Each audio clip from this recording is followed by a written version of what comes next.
이제 다 함께 묵도하심으로 수요 예배를 시작하겠습니다.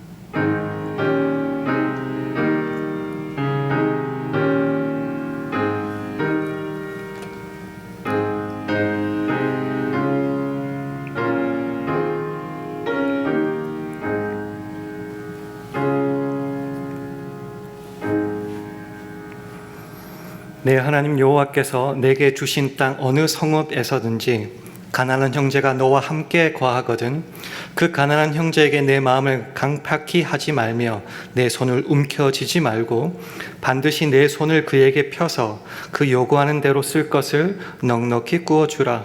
너는 반드시 그에게 구제할 것이요 구제할 때에는 아끼는 마음을 품지 말 것이니라. 이로 인하여 내 하나님 여호와께서 내 범사와 내 손으로 하는 바에 내게 복을 주시리라. 아멘. 하나님 아버지, 수요예배로 우리를 불러주시고 우리의 생명 되신 주님 앞에 나와 예배 드리게 하셔서 피곤한 우리 영육을 회복해 하시니 감사드립니다. 날마다 주 안에서 누리는 참된 행복과 만족이 우리로 주위에 있는 빈약한 많은 사람들을 돌보는 근원이 되게 하옵소서. 인색하지 않고 넉넉히 베풀 때에 그들은 주님 안에서 희망을 발견하게 하시고 우리 하는 모든 일과 손대는 모든 일에는 약속하신 하나님의 복을 내려주실 줄 믿습니다. 오늘 예배를 통하여서 긍휼을 베푸시는 주님을 본받아 이웃에게 베푸는 것이 내게 허락하신 주님의 복임을 알고 누리기를 간절히 바라며 예수님 이름으로 기도합니다. 아멘. 다 함께 찬송가 354장 부르신 후에 우리 주영애 권사님 기도 인도하시겠습니다.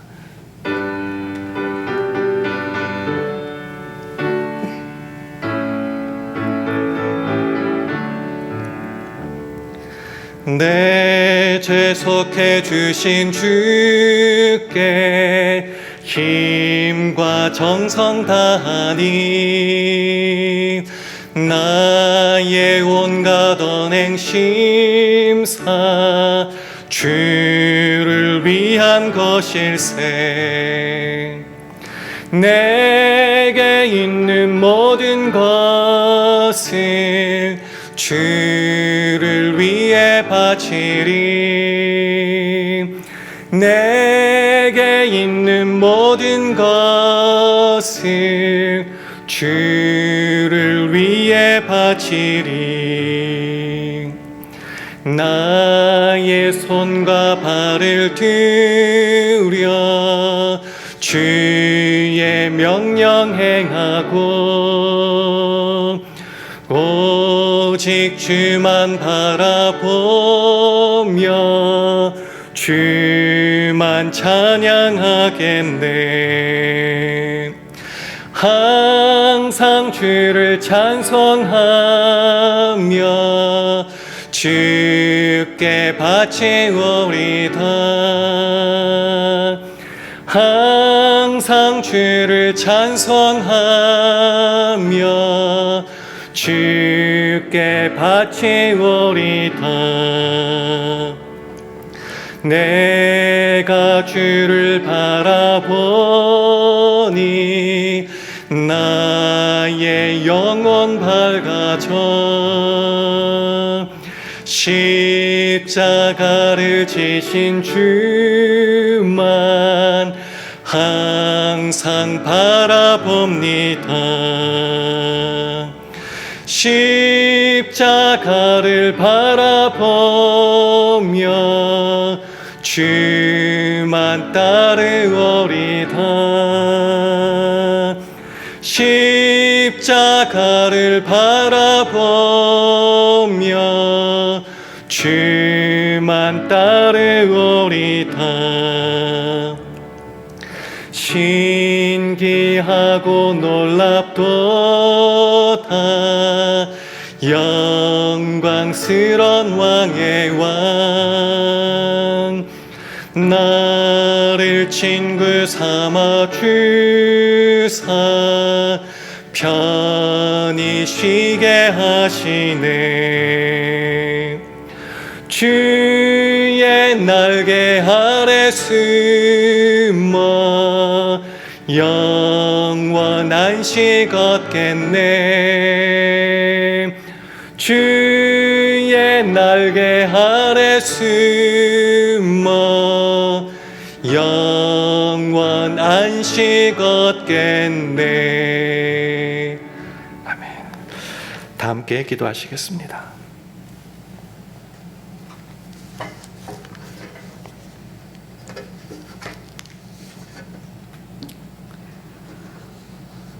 온 천지 만물을 때를 따라 아름답게 지으시고 다스리시는 우리와 함께 하시는 하나님 아버지, 우리를 향하신 신실하신 사랑과 은혜를 진심으로 감사를 드립니다. 이 시간 수요 예배로 복된 자리에 다시금 예배자로 세워주심을 감사드리며 예배를 통해 찬양과 경배와 영광을 올려드립니다. 오늘도 주님의 이름으로 감사하며 하루를 시작해 하시고 이 세상에 속하지 않고 힘써 구별되이 하나님 자녀답게 살도록 이끌어 주심을 감사합니다. 그러나 미련하고 우둔해서 육신의 생각과 세상 염려로 근심 가운데 있는 모습이었습니다. 온전히 주님을 신뢰하지 못함과 믿음 없음을 용서하옵시고 주님의 국률하심과 자비로우심으로 거친 마음을 어루만지사 언제나 하나님의 영으로 인도함을 받아 믿음의 사람으로 살게 하옵소서. 뜨거운 태양 아래 무더운 날씨로 지치고 피곤하기 쉬운 계절입니다. 우리의 노곤한 심령을 성령의 생수로 새 힘을 얻게 하시고 지극히 높은 보좌에 앉으신 주님을 바라보며 말씀으로 마음과 생각에 변화되어서 주님의 선하시고 온전하신 뜻을 분별할 수 있는 지혜의 장성한 자 되게 하옵소서. 샬롬 교회를 이곳에 세워주시고 복음의 밝은 빛을 비추는 교회로, 주님을 따르는 교회로, 생명길로 인도하는 교회로 쓰임받게 하여 주심을 감사드립니다. 세워주신 김준식 담임 목사님과 6분의 부교육자님, 말씀과 성령이 충만하여서 무심령들을 돌아보시는 데에 이 신령한 사역에 부족함이 없게 하옵소서. 내일 24일부터 교회 학교 여름 행사가 시작됩니다. 방학을 맞는 아이들과 청소년들이 게으름에 빠지지 아니하고 믿음의 사람으로 자라가는 시간이 되도록 주님의 도우심의 역사가 있게 하옵소서. 다음 세대를 위해 수고하는 교육부와 협력하고 있는 크로스 커넥션 교회와 연합이 미래를 향하여 아름다운 동력으로 말씀의 풍성한 열매를 맺는 사역되게 하옵소서. 과테말라 선교회 주님께서 동행하옵소서. 좋은 소식을 전하는 자들의 아름다운 발이 되게 하시며 발걸음이 닿는 곳마다 복음의 씨, 사랑의 씨가 뿌려져서 귀한 영혼 구원의 역사가 있기를 간절히 기도합니다. 모든 팀원들이 무사히 돌아올 수 있도록 영육간에 강건케 하옵소서. 이대 목사님 청빙위원회와 새로이 선출된 재직들, 주의 몸된 교회의 덕을 세우며 양무리의 귀감이 되는 충성스러운 일꾼들 되게 하옵소서. 해외에서 수고하시는 선교사님과 선교기관 미자립 교회 위에 그들의 필요가 항상 넉넉하게 공급되게 하시고 그들의 수고가 결코 헛되지 않도록 주께서 함께 하옵소서. 케냐의 이인 선교사님 어려움 속에서 구출되어 가족 품으로 돌아오실 수 있도록 도와주시옵소서. 이 시간 말씀을 전하시는 신목사님 위에 함께 하시고 선포되어지는 말씀이 우리 마음에 울림이 되는 은혜의 시간 되게 하옵소서. 마치는 그 시간까지 하나님의 영이 함께 하옵시고 감사를 드리며 우리의 생명 되신 예수님의 이름으로 기도드립니다. 아멘.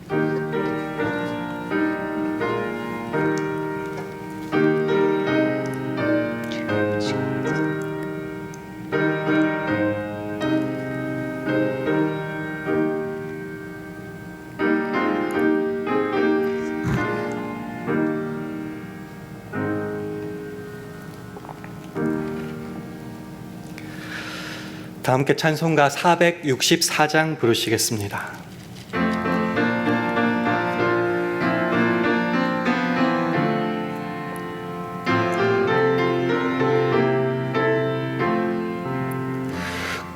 떠난 내 영혼 편히 쉴 곳과 풍랑 잃어도 안전한 폭풍까지도 다스리시는 주의 영원한 팔을 지혜 주의 영원하신 팔 함께하사 항상 나를 붙드시니 어느 곳에 가든지 요동하지 않음은 주의 팔을 의지함이라. 세상 친구들 나를 버려도 예수를 함께 동행함으로 주의 은혜가 충만하리니 주의 영원한 팔을 지혜 주의 영원하신 팔 함께하사 항상 나를 붙드시니 어느 곳에 가든지 요동하지 않음은 주의 팔을 의지함이라. 나의 믿음이 연약해져도 미리 예비한 힘을 주시며 위태할 때도 안보하시는 주의 영원한 팔을 지혜 주의 영원하신 팔 함께하사 항상 나를 붙드시니 어느 곳에 가든지 요동하지 않음은 주의 팔을 의지함이라.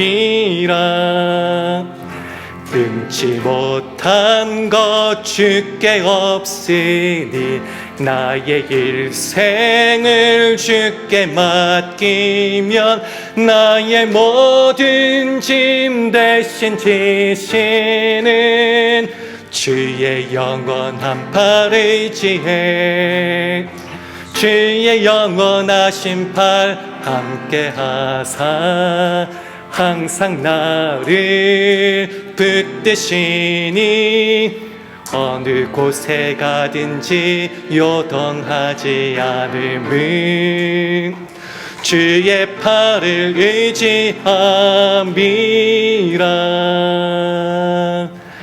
아멘. 하나님의 말씀은 시편 41편 1절에서 3절 말씀입니다.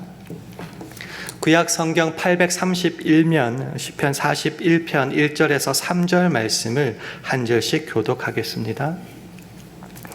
시편 41편 1절에서 3절 말씀 교독합니다. 빈약한 자를 권고하는 자가 복이 있으며 재앙의 날에 여호와께서 저를 건지시리로다.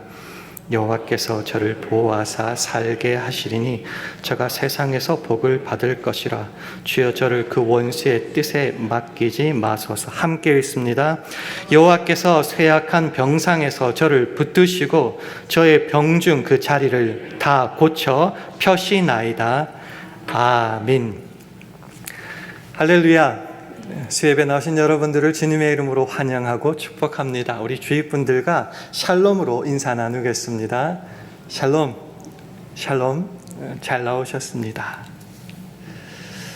우리 아버지 되신 하나님은 자녀된 저와 여러분들이 이 땅을 살아가는 동안 충만한 복을 받아 누리기를 원하십니다.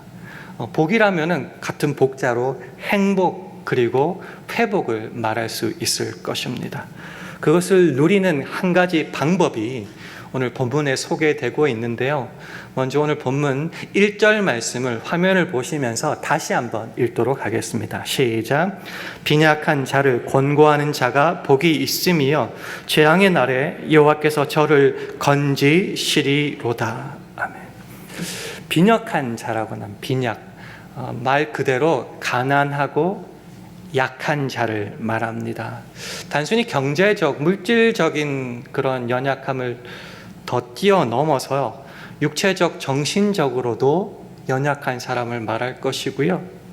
또 사회적으로도 약자에 속한 사람을 말할 것이며, 우리가 이제 기독교인이니까 영적으로도 절망하여 나가 떨어진 그런 사람들을 통틀어서 우리는 빈약한 사람이라고 표현할 수 있을 것입니다.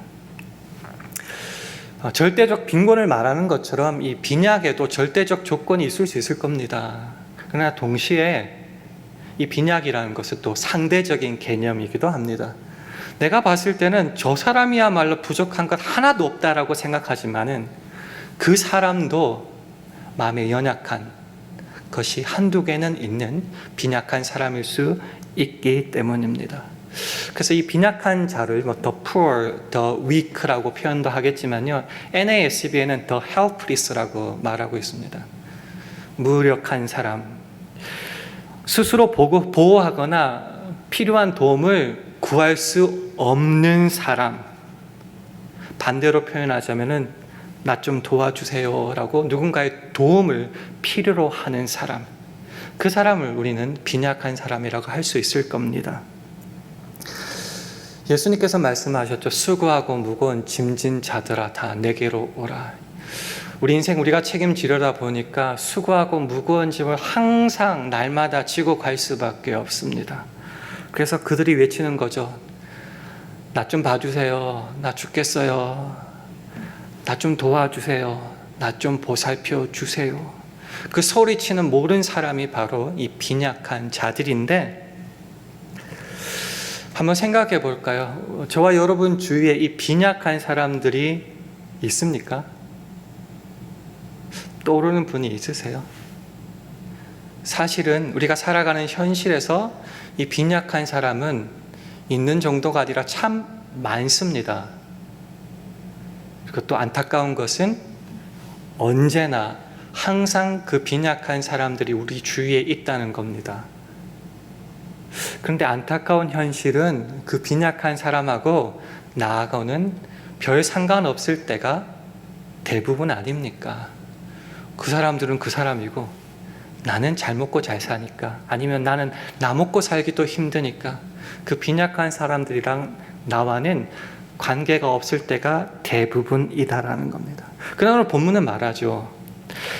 그들을, 빈약한 자들을 권고할 때를 쉽게 풀면은요, 동정의 눈을 가지고 그들의 빈약함을 알아봐 줄 때, 그저 마음만, 눈으로만이 아니라 그들을 알아봐 주고 그들을 보살피고 실제적인 도움을 그것도 지속적으로 줄 때라는 거죠.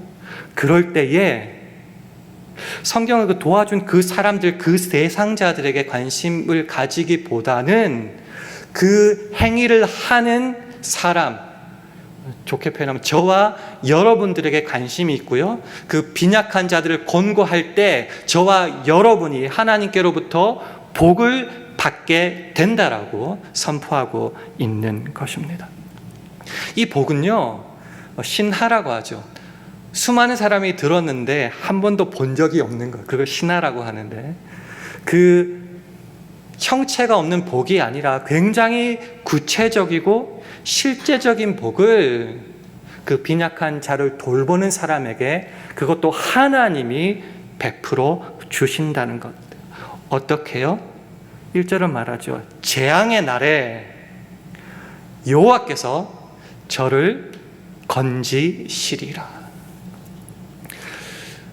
어떤 종교에서는 인생을 고해라고 표현합니다. 살아가는데 정말 힘든 날들이 너무너무 많다는 거죠. 재앙의 날, 재난의 날, 불행의 날, 환난의 날 없을 수 없습니다. 오늘도 여러분의 인생이 재앙이었을 수도 있을 것입니다. 그런데 우리가 어떤 형편에서든지 그 빈약한 자들을 권고할 때, 돌보아 줄 때에 어떤 복이 하나님께로부터 임하느냐? 재앙의 날에, 이 재앙의 날이 뭐죠? 내 힘으로 내가 어떻게 할 수 없는 때에, 내가 진짜 빈약한 자가 되어서 어쩔 수가 없는 그때에 내가 못하니 누가 책임지신다고요? 하나님께서 그런 내 인생에 직접 찾아와 주셔서 복을 주신다. 쉬운 말로 행복을 누리게 해 주신다라고 말씀하는 겁니다. 이것이 말로 신자에게 있어서 주어지는 가장 큰 복이 아닐까 생각해 봅니다. 근데 좀 재밌죠. 나는 빈약한 사람, 다른 말로 하면은 줬는데 돌려받지 못할 사람들에게 돌보아 줬는데 왜 그것을 굳이 하나님께서 나에게 베풀어 주실까요?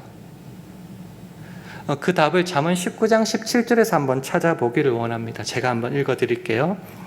가난한 자를 불쌍히 여기는 것은 여호와께 꾸이는 것이니 그 선행을 갚아 주시리라. 조금 쉽게 설명하면은 가난한 자, 빈약한 자를 불쌍히 여기는 것은 이것은 은혜를 베풀다, 돕는다라는 구체적인 행위를 표현하는 거예요. 그 빈약한 자를 내가 돌보아 줄 때 그것은 그들을 돌보아 주고 그들에게 잘해주는 것이 아니라 여호와께 꾸이는 것이니 하나님께 우리가 빚을 준다는 거예요. 하나님께 빌려준다는 거예요. 대상이 사람이 아니라 하나님께 꾸어준다라고 하는 거예요. 그러니 하나님이 쉽게 말해서 빚쟁이니까 채권자인 저와 여러분에게 가난한 자를 돌보는 그들에게 어떻게 한다고요? 그 선행을 갚아주신다. 다른 번역을 참고하니까 이렇게 설명을 하더라고요. 하나님께서 반드시 하나님께서 넉넉히 갚아주신다라는 거죠. 우리는 사람에게 빌려줬는데 사람에게 좋은 일을 했는데 하나님께서 저와 여러분에게 그 복을 되갚아 주신다라는 겁니다. 어떻게 돌봐 주신가고요? 그 말만 공수표 남발하는 것이 아닐까 생각할 수 있어서 그런지 2절에서는 이렇게 말합니다. 화면을 보시고 우리 2절 말씀 함께 읽겠습니다. 시작. 여호와께서 저를 보호하사 살게 하시리니 저가 세상에서 복을 받을 것이라. 주여 저를 그 원수의 뜻에 맡기지 마소서. 하나님께서 시편 23편이 말하듯이 우리 인생의 선한 목자가 되어 주십니다. 그래서 어떻게 하신다고요? 저를 보호하사 살게 하신다. 지켜주시고 보호하시고 생명을 있게 생명을 지켜주신다라는 것입니다. 그 하나님의 돌보고 지켜주심이 복주심이 어떠냐? 세상에 분명히 드러나게 해주신다. 저가 세상에서 복을 받을 것이라. 이걸 세 번역은 이렇게 번역했더라고요. 그는 이 세상에서 복 있는 사람으로 여겨질 것이다. 이게 무슨 말이에요? 온 세상 사람들이 보는 이 땅에서 in the land, 이 땅에서 이 세상에서 하나님의 복이 그에게 임하심을 다 안다는 거예요. 아, 쟤 진짜 복 받았어. 쟤 정말 복 받았어. 저 집안 복 받았어라고 모두가 인정하고 여겨지도록 하나님께서 복을 부어 주신다라는 겁니다. 그 인생이 하나님의 손에 붙잡혀 있고 하나님의 뜻에 의해서 복을 마음껏 누리게 된다라는 거죠. 이 말을 거꾸로 한번 돌려볼게요. 이 말을 하나님의 손에 붙잡혀 하나님의 복을 누리며 그것도 세상이 알 만큼 살아간다는 말을 거꾸로 돌리면은 어떻게 되는가? 2절 하반절입니다. 주여 저를 그 원수의 뜻에 맡기지 마소서. 하나님 우리를 살리시고 구원하시고 복 주시고 지켜주시고 가장 선한 것으로 채워주신다. 하지만 우리의 원수는 영적으로 사탄 마귀는 우리를 잡아먹으려고 하죠. 멸망시키려고 하죠. 죽이려고 하죠. 그러니 하나님의 손에 붙잡혀 있지 않다면은 우는 사자와 같이 우리를 잡아먹으려고 삼키려고 하는 사탄 마귀의 손에 그 뜻에 붙잡힐 수밖에 없다는 거죠. 그래서 하나님의 손에 있다라는 말은 저 원수의 손에 원수의 뜻에 내 인생이 저당 잡혀 있지 않다는 말과 똑같습니다. 그렇기 때문에 이것이 얼마나 큰 복인지요. 그래서 또 다른 다윗의 시인 시편 27편 12절은 이렇게 말하는 거죠. 내 생명을 내 대적의 뜻에 맡기지 마소서. 무슨 말이에요?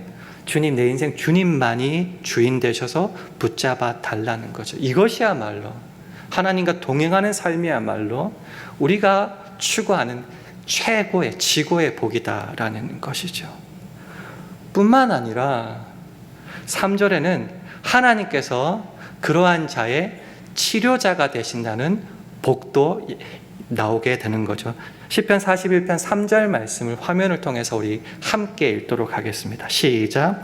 여호와께서 쇠약한 병상에서 저를 붙드시고 저의 병중 그 자리를 다 고쳐 펴시나이다. 처음에 시작할 때 하나님의 복을 이렇게 설명드렸어요. 행복이자 동시에 회복이다라고 말씀드렸습니다. 나이가 들어가면 들어갈수록 몸의 기관이 하나씩 고장나게 됩니다. 아프죠? 병에 걸리죠? 계속 연약해집니다. 지금도 안 아픈 데가 없는 분들이 대부분 아니겠습니까? 그럴 때 하나님 나 좀 고쳐주세요, 나 좀 고쳐주세요 기도할 수밖에 없죠. 그러나 3절은 이렇게 약속합니다. 세 번역으로 제가 다시 한번 읽어드릴게요. 주님께서는 그가 병상에 누워 있을 때도 돌보시며 어떤 병이든 떨치고 일어나게 하실 것이다. 아프고 병중에 있을 때, 병상에 있을 때 진짜 외롭죠. 쓸쓸하죠. 고통스럽죠. 그때에도 하나님은 그를 내버려 두시지 않고 그를 돌봐주신다니까요. 그 정도뿐만이 아니라 어떠한 병에 걸렸다 할지라도 떨치고 일어날 수 있도록 고쳐주시고 치료하여 주시는 복을 누구에게 주신다고요? 오늘은 특별히 빈약한 자를 권고하고 돌보는 자에게 이런 복을 허락하여 주신다 약속하시는 겁니다. 어떤 분들은 아멘 하실 수도 있겠지만 어떤 분들은 더 근심과 걱정에 쌓인 분도 있을 수 있겠어요. 아프기 전에 사실은 남들 돌본 적 한 번도 없는 것 같은데 라고 그런 생각이 있으면 나는 또 버림받았나 생각할 수 있겠죠. 그때는 어떻게 이 말씀을 이해해야 될까 저도 고민해 봤거든요. 이렇게 한번 생각해 봤습니다. 그 병중에 있고 아픈 중 때로는 양로병원이든 병원에든 누워있는 그 상태라 할지라도 내가 만나는 사람은 분명히 있을 거라고요. 나를 돌보아 주시는 분이라든지 의사든지 간호사라든지 아니면 옆에 있는 환자라든지 그들을 만나게 해 주셨으니까요. 내게 있는 그 작은 힘이라도 예를 들어서 이런 거 아닐까요? 당신 말이야 내 돈 받고 이것밖에 안 해 라고 볼 때마다 소리 지르고 짜증내지 마시고요. 하이라고 웃어주고 인사를 나눌 수도 있겠고요. 그를 위해서 기도해 줄 수 있을 거고요. 옆에 말도 못하고 맨날 밤새 이상한 소리만 해서 내 잠을 방해하는 그 사람 진짜 빈약한 자잖아요. 그를 위해서 짜증내는 대신 하나님께 기도할 수도 있는 거예요. 그게 다 빈약한 자를 돌보는 것 아니겠습니까? 내게 주신 그 작은 힘, 그 믿음, 기도, 그 작은 미소, 그 따뜻한 말 한마디라도 다른 빈약한 자들을 돌본다면 그때도 이 약속은 여전히 그에게 유효하다는 거죠. 하나님께서 그 자리에 함께 하셔서 돌보아 주시고 외롭지 않게 하실 뿐만 아니라 병중에서 일어나게 하실 것이다. 그래서 이 믿음과 이 약속이 있을 때요, 비록 내가 병중에 병상에 있다 할지라도 저는 이렇다고 생각합니다. 아프고 계속 병원에 와서 무기력해서 절망하고 하나님을 원망하는 대신 주 안에서의 말씀의 약속을 굳게 믿고 다른 이들을 비록 병중에 있는 몸이라 할지라도 돌보고 권고할 수 있다는 소망 속에, 그런 희망 속에, 그런 실천 속에 살아가는 것입니다. 그리고 그 수많은 빈약한 자들, 돈 줄 수도 없고 안 줄 수도 없고 나도 피곤해 죽겠는데 왜 하필 내 눈에 띄어가지고 짜증내고 원망하기보다는 하나님께서 내게 복을 얼마나 주고 싶어 하셨으면은 그 빈약한 자를 내 눈에 띄게 하셨을까. 즉 그들은 하나님께서 나에게 보내신 복의 통로다라고 믿고 그들을 작게나마 돌볼 수 있게 된다라는 것입니다. 그래서 오늘 본문 말씀을 가지고요, 두 가지로 한번 삶에 적용해 봤으면 좋겠습니다. 이 모든 말씀을 가지고 첫 번째는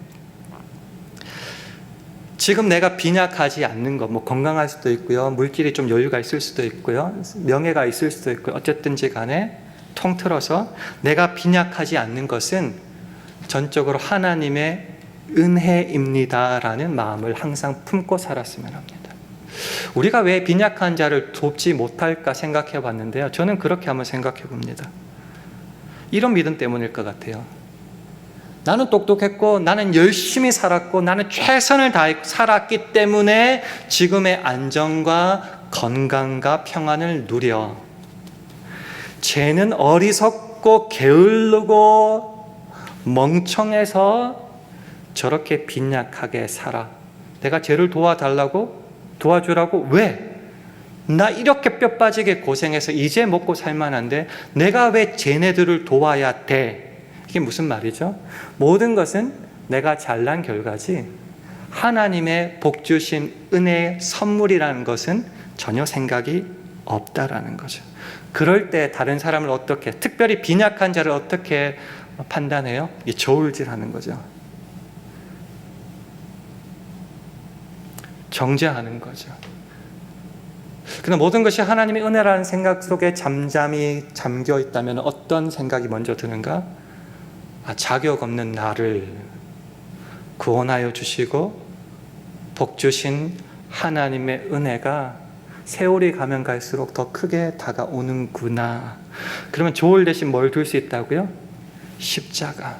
자격 없는 나를 그 보배로운 주님의 생명피로, 보혈의 피로 살려주신 그 십자가를 들고 그들에게 나갈 수 있어요. 그럴 때야 비로소 빈약한 자를 저울 가지고 되돌려 받을 것 생각하지 않고 주님을 따라 자비의 마음으로, 긍휼의 마음으로 그들을 권고할 수 있다라는 것입니다. 두 번째는 조금 전에 설명을 드렸었는데요, 내 주위에 빈약한 사람들이 있다, 아니 너무 많다, 짜증이 아니라 그 빈약한 사람은 나에게 복 주시려는 하나님의 축복의 통로구나라는 그런 삶의 고백이 있었으면 합니다. 신명기 15장 11절을 제가 세 번역으로 한번 읽어드릴게요.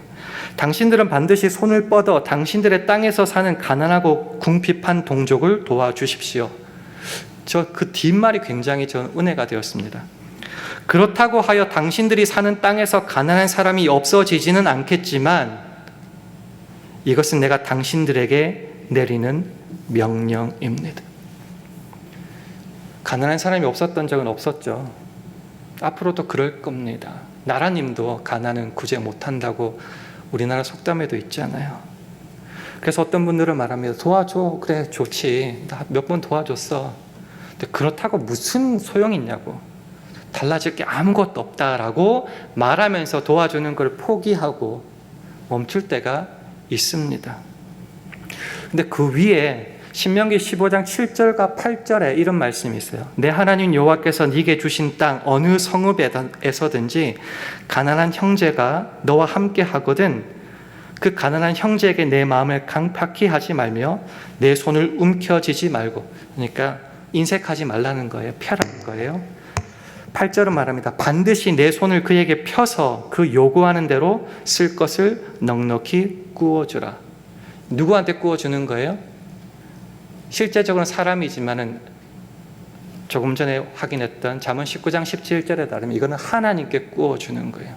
하나님께 구워줬으니, 많이 구워줬으니 어떻게 했다고요? 하나님께서 책임져 주십니다.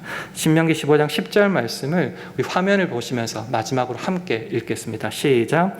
너는 반드시 그에게 구제할 것이요 구제할 때에는 아끼는 마음을 품지 말 것이니라. 이로 인하여 내 하나님 여호와께서 내 범사와 내 손으로 하는 바에 내게 복을 주시리라. 하나님께 구워줬으니 하나님께서 우리가 하는 모든 일, 그게 범사죠. 우리가 하는 모든 일과 손대는 모든 일에 복을 주신다라는 거죠. 그래서 빈약한 자를 돌볼 때에 하나님의 축복이 그에게 물붓듯이 쏟아진다라는 겁니다. 이 말씀을 가슴에 좀 새겼으면 좋겠습니다. 빈약한 자를 돌보는 것이 아깝죠. 내 물질과 내 시간과 내 재물이 없어지는 것 같은데 아니라고요. 하나님께 구워주는 거고요. 그것을 하나님께서 하나도 기억하지 않고 다 잊지 않고 다 돌려주신다는 거죠.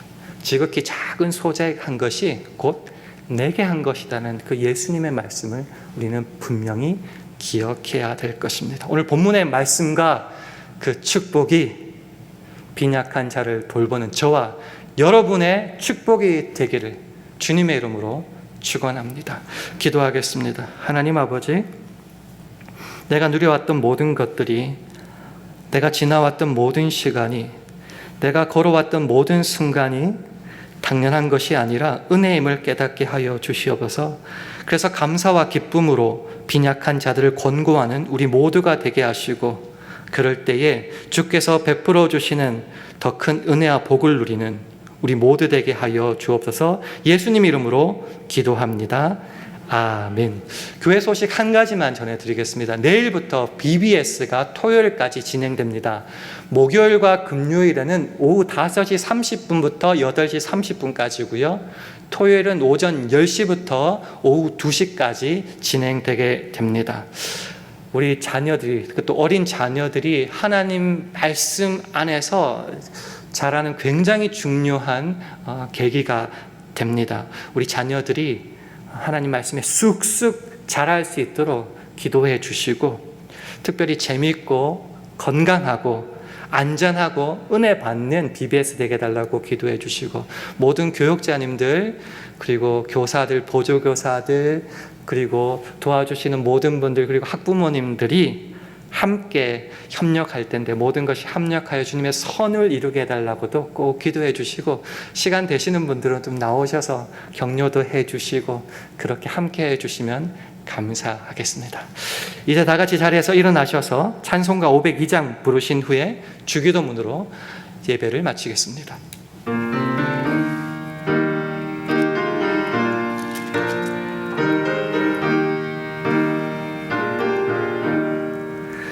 대산을 넘어 험곡에 가도 빛 가운데로 걸어가면 주께서 항상 지키시기로 약속한 말씀 변치 않네. 하늘의 영광, 하늘의 영광, 나의 맘속에 차고도 넘쳐 할렐루야를 힘차게 불러 영원히 주를 찬양하리. 캄캄한 밤에 다닐지라도 주께서 나의 길 되시고 나에게 밝은 빛이 되시니 길 잃어버릴 염려 없네. 하늘의 영광, 하늘의 영광, 나의 맘속에 차고도 넘쳐 할렐루야를 힘차게 불러 영원히 주를 찬양하리. 광명한 그 빛 마음에 받아 명랑한 천국 바라보고 할렐루야를 힘차게 불러 날마다 빛에 걸어가리. 하늘의 영광, 하늘의 영광, 나의 맘속에 차고도 넘쳐 할렐루야를 힘차게 불러 영원히 주를 찬양하리. 아멘. 하늘에 계신 우리 아버지여, 이름이 거룩히 여김을 받으시오며 나라의 마옵시며 뜻이 하늘에서 이룬 것 같이 땅에서도 이루어지이다. 오늘날 우리에게 일용할 양식을 주옵시고 우리가 우리에게 죄 지은 자를 사하여 준 것 같이 우리 죄를 사하여 주옵시고 우리를 시험에 들게 하지 마옵시고 다만 악에서 구하옵소서. 대개 나라와 권세와 영광이 아버지께 영원히 있사옵나이다. 아멘.